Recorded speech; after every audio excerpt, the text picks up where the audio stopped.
बारिशों का मौसम था। आसमान में रोजाना काले बादल छाते और मूसलाधार बारिश होती। एक दिन माँ पार्वती कैलाश पर्वत पर टहल रही थी। तभी तेज बारिश शुरू हो जाती है। माँ पार्वती तेज बारिश को देखकर खूब खुश हो जाती है। उन्हें बारिश में भीगते हुए नृत्य करते देख भगवान शिव बहुत प्रसन्न होते हैं। स्वामी, देखिए ना कितनी मनमोहक बारिश हो रही है। देवी पार्वती, वर्षा ऋतु है ही इतनी सुंदर कि जब बारिश होती है तो नृत्य करने को मन करता है। और अभी तो मैं तपस्या में बैठने जा रहा हूँ।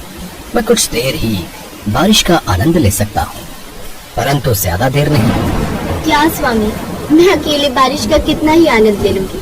अभी यहाँ पर तो कैलाश पर मेरी सखियाँ भी नहीं है। सब अपने मायके छुट्टियों पर गई हैं। अब मैं अकेली कितना बारिश में भीगूं। मैं एक काम करती हूँ, मैं देवी लक्ष्मी के पास जाती हूँ, फिर हम दोनों मिलकर बारिश का आनंद लेंगे। शिव जी तपस्या के लिए चले जाते हैं और माता पार्वती माता लक्ष्मी के पास जाती है। पर माता लक्ष्मी उस समय बैकुंठ लोक में नहीं थी। हे नारायण, देवी लक्ष्मी कहीं नजर नहीं आ रही। देवी लक्ष्मी देवी सरस्वती के पास गई है। बोल रही थी कि उन्हें कुछ जरूरी काम है। अच्छा ठीक है, तो मैं देवी सरस्वती के पास ही चली जाती हूँ। वहाँ देवी लक्ष्मी से भी भेंट हो जाएगी। इसके पश्चात माता पार्वती माता सरस्वती के धाम जाती हैं। वहाँ पर देवी लक्ष्मी भी बैठी हुई थी। अरे आप और यहाँ? हाँ, मैं पहले देवी लक्ष्मी के पास ही गई थी, पर विष्णु जी ने कहा कि आप मुझे यहाँ मिलोगे। हाँ, मैं देवी सरस्वती के पास आई थी। मैं सोच रही थी कि बहुत समय से पृथ्वी लोक पर नहीं गए, तो हम पृथ्वी लोक पर भ्रमण के लिए चले जाते हैं। देवी सरस्वती के आने के बाद मैं आपके पास भी यही पूछने के लिए आने वाली थी कि हम तीनों मॉनसून के मौसम में पृथ्वी लोक पर भ्रमण के लिए चलते हैं। पृथ्वी लोक पर भ्रमण के लिए? मैं भी आपके पास इसी विषय में बात करने के लिए आई थी। बहुत मजा आएगा।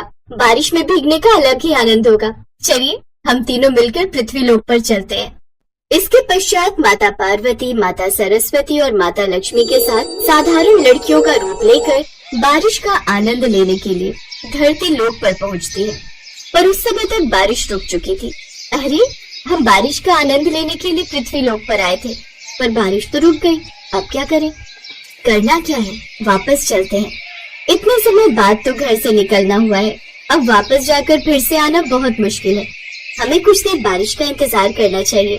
क्या पता थोड़ी देर बाद फिर से बादल बरसने लगे। ठीक है, तो हम कुछ देर यहाँ पेड़ के नीचे विश्राम करते हैं। जब बारिश होगी तो हम बारिश का आनंद लेंगे। ठीक है, आप दोनों यहाँ पेड़ के नीचे विश्राम करो, तब तक मैं गांव में थोड़ा घूम कर आती हूँ। जब बारिश शुरू होगी तो मैं आप दोनों को बुला लूंगी। माता लक्ष्मी और माता सरस्वती पेड़ के नीचे विश्राम करने लगती है और माता पार्वती गांव में घूमने के लिए निकल जाती है। चलते चलते वो एक बगीचे में पहुंचती है। वहाँ पर कुछ लड़कियां झूला झूल रही थी। उन्हें देखकर माता पार्वती बहुत खुश होती है। अरे वाह, महादेव मुझे बोल रहे थे कि वर्षा ऋतु में पृथ्वी लोक पर लोग झूला झूलते हैं। और देखो, यहाँ बगीचे में झूला झूलती हुई कुछ लड़कियां मिल भी गई। अब मैं उनके साथ झूला भी झूलूंगी। एक काम करती हूँ, अभी तो बारिश भी शुरू नहीं हुई है, थोड़ी देर में झूला झूल लेती हूँ। उसके पश्चात जब बारिश आएगी तो मैं माता सरस्वती और माता लक्ष्मी को भी यहाँ ले आऊंगी। फिर हम तीनों मिलकर झूला झूलेंगे। माता पार्वती बगीचे में जाती है और वहाँ खड़ी लड़कियों में से एक लड़की से झूला झूलने के लिए पूछती है। सुनो, क्या मैं भी तुम्हारे साथ झूला झूल सकती हूँ? नहीं, ये झूला हमने बनाया है। हम किसी अनजान को अपने झूले पर झूलने नहीं देंगे। अपना झूला खुद बनाओ। माता पार्वती उन लड़कियों की बात सुनकर थोड़ा चौंक जाती है। तभी वहाँ एक लड़की आती है जो एक दूसरी लड़की से टकरा जाती है। अरे अंधी, जब तू देख नहीं सकती तो चल तो ठीक से लिया कर। अभी मेरी चोट लग जाती। तुझे कितनी बार कहा है तू यहाँ बगीचे में खेलने के लिए मत आया कर। तू अंधी है, तेरी आंखें नहीं है, तू घर पर रहा कर। सीमा, तेरी अंधी बहन ने बहुत दिमाग खराब किया हुआ है। तो अपनी माँ को कहती क्यों नहीं ऐसे घर पर रखा करे? यहाँ इधर उधर बगीचे में हमारे साथ घूमती रहती है और इसकी वजह से हमें भी परेशानी होती है। इसे यहाँ से भेज दे। कोमल, यहाँ से जा, तू मुझे दिखाई भी ना देना। जा, घर जा। मैं तो झूला झूलने के लिए आई थी। तुम मेरी बहन हो तो मुझे झूला झुला सकती हो, पर तुम मुझे बहन होकर भी झूले झूलने के लिए मना कर रही हो। मैं तेरी सगी नहीं, सौतेली बहन हूँ, इसलिए मुझे अपनी बहन कहना बंद कर दे और जा यहाँ से। झूले तेरे लिए नहीं बने हैं, ये हम जैसे आंख वालों के लिए बने हैं। तेरी किस्मत खराब है कि तू देख नहीं सकती। और ना कभी जिंदगी में देखेगी। माता पार्वती उन लड़कियों की बात सुन रही थी। कोमल नाम की वो लड़की बगीचे में एक तरफ जाकर बैठ जाती है। लड़की बहुत उदास थी। माता पार्वती कोमल को देखती है तो बहुत दुखी होती है।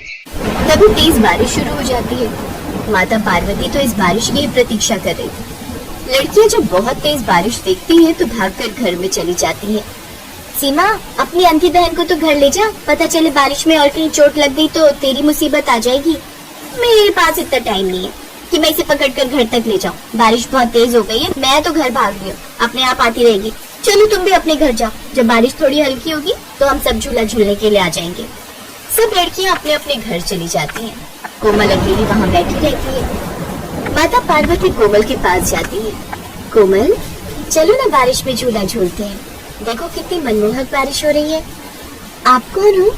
मेरी बहन और बाकी लड़कियां तो जा चुकी हैं, आपकी आवाज पहली बार सुन रही हूँ। मेरा नाम पार्वती है, चलो आओ मेरे साथ झूला झूलो, हम बारिश में भीगेंगे, बहुत मजा आएगा। मुझे तो कुछ भी दिखाई नहीं देता, मैं आंखों से देख नहीं सकती, इसलिए बारिश में मैं मजे भी नहीं करती, झूले भी नहीं झूलती, कोई आनंद नहीं लेती, मैं गिर जाऊंगी।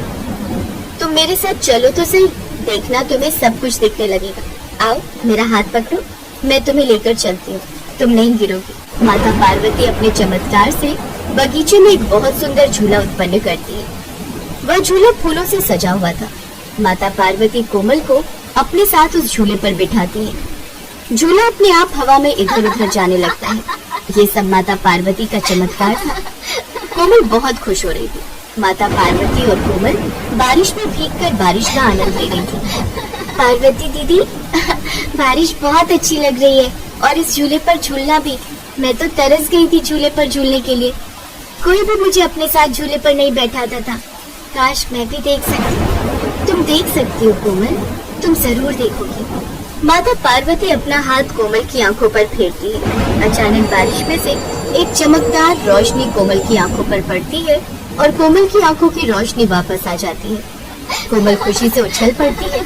मैं देख सकती हूँ पार्वती दीदी, मैं देख सकती हूँ। मैं इस पूरी दुनिया का नजारा देख सकती हूँ। मुझे सब कुछ दिखाई दे रहा है। ये सब तो चमत्कार है।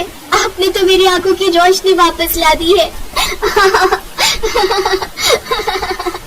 कोमल को माता पार्वती के साक्षात दर्शन होते हैं। तभी देवी लक्ष्मी और देवी सरस्वती भी आ जाती हैं। तीनों देवियां मिलकर कुछ देर कोमल के साथ बारिश में खूब आनंद लेती हैं। कोमल की खुशी का ठिकाना नहीं था। आज वो तीनों देवियों, माता पार्वती, माता लक्ष्मी और माता सरस्वती के साथ बारिश का आनंद ले रही थी। कोमल के साथ बारिश में भीगते, नाचते, गाते हुए तीनों देवियां कुछ समय बाद अंतर ध्यान हो जाती हैं और कोमल अपने घर खुशी खुशी वापस लौट आती है। इधर माता पार्वती, माता सरस्वती और माता लक्ष्मी तीनों कैलाश पर पहुंचती हैं। देवी पार्वती, मुझे बहुत अच्छा लगा। आज तुम्हारे आशीर्वाद से कोमल की जिंदगी में खुशी आ गई और बारिश का भी हम तीनों ने बहुत आनंद लिया। ये अवसर तो कभी कभी प्राप्त होता है। वो तो है, बारिश में भीगने और झूला झूलने का बहुत अलग मजा है। अच्छा, आप दोनों बैठो, मैं चाय और पकौड़े लेकर आती हूँ, फिर तीनों मिलकर चाय पियेंगे। आज तो बारिश में भीगने से बहुत थकावट हो गई है। अदरक की चाय बनाऊंगी तभी थकावट दूर होगी। माता पार्वती चाय और पकौड़े बनाकर लाती हैं और तीनों देवियां मिलकर वर्षा ऋतु में चाय और पकौड़े का आनंद लेती हैं।